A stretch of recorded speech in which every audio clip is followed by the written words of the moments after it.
Your film, just like any good Agatha Christie novel, apparently was inspired by a sudden death. Yeah. And the ritual that followed. You know, it was a sudden death that happened in the family, and then, you know, the ritual process, Islamic process, was really something that was very, you know, because I came here when I was really young, and, you know, we never had, you know, luckily, thank God, any death. So the process was really moving and long and interesting that, you know, that it just, on the funeral day, you know, my brother asked me if I knew how easy it was, you know, the process was in Africa. And I said no, and then, you know, he told me about, you know, how easy it was, you know, really it was like a few hours process. When here it was, or there it was like a week, an over a week process.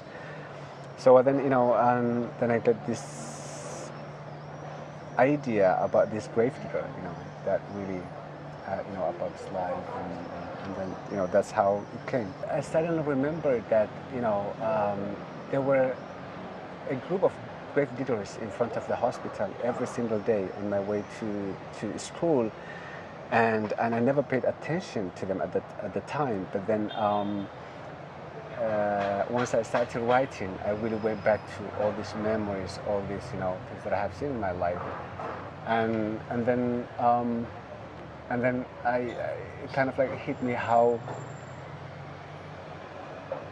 surreal their life is really too, because, you know, they hunt dead bodies for living, to get their prey, and that's something that many people would never want to face, you know, death. And this is like what he does for living. He's facing it every single day, and then the idea of, you know, having life and death coexisting, you know, and in his life became really a big part of the writing process, and that's how it came. What made you kind of want to talk a little bit more about the female characters and kind of follow that route a bit?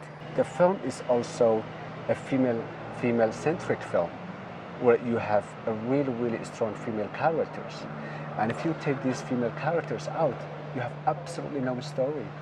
So the strongest characters in the film are, you know, the females, and, you know, in the story the females are the neck, you know, of the film, of the story, and the men are the head.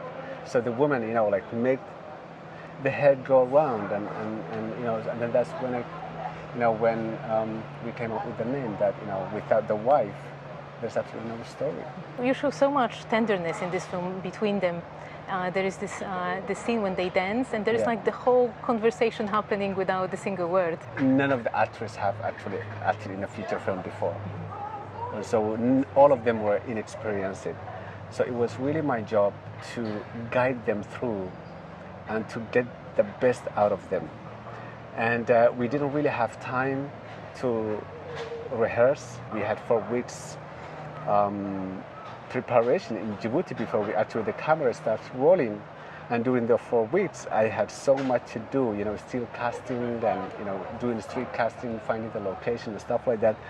But I was extremely lucky to really find 2 incredibly talented people, and just, you know, I really told them exactly what I wanted, how the characters were, you know, what was happening then. And they just did it.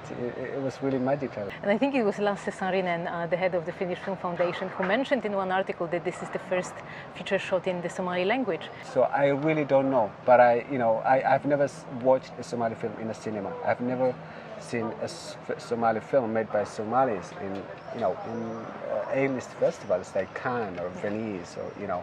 So I think he was partly right. Or I hope we are both wrong.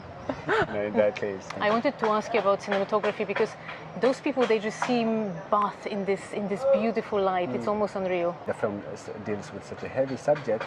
I really wanted it to be very colorful, to be alive, because even in poverty, people laugh, they smile, they enjoy the moment. You know, they live in the moment. They live the best lives without really complaining much about what they have or what they don't have. Before we went to Djibouti for the first time, we tried to Google, ghetto areas, and we couldn't absolutely find. And then we were like, okay, maybe they don't have ghetto. And then we went, and the whole city is a ghetto. And there's like, people don't have these labels. These labels come from Western countries. I just wanted to show the beautiful, part, because that's also, how I was brought up with, with tenderness, with compassion, with love, with craziness. But when you see films told from Western perspectives, it's really just dark and depressing. I come from a nation of stories and poets, so and I wanted to combine, reality with fairy tale. So that's why in the story, you really have a little bit a bite of fairy tale. So I really wanted to mix that intentionally,